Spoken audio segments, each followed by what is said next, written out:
రాత్రి వేళ కామాక్షి ఆయన పడుకున్న దగ్గరికి వచ్చి తట్టి లేపింది. ఆయన లేచారు. కేశపాశాన్ని తీసి ఇలా చూపించి ముట్టుకో అంది. ఆయన ఇలా ముట్టుకున్నారు. జిగురుగా ఉంది. ఏమ్మా జుట్టు జిగురుగా ఉందన్నారు. పాలు పోసి వెళ్ళిపోయావు అంది.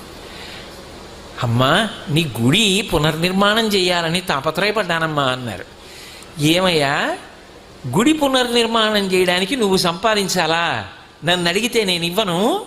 దానికోసం నా జుట్టు ఇలా వదిలి వెళ్ళిపోయావా? చూడు పాలకంపు ఎంత సువాసనలు రావలసిన జుట్టునది. వెనక్కి వచ్చి అభిషేకం చెయ్యండి.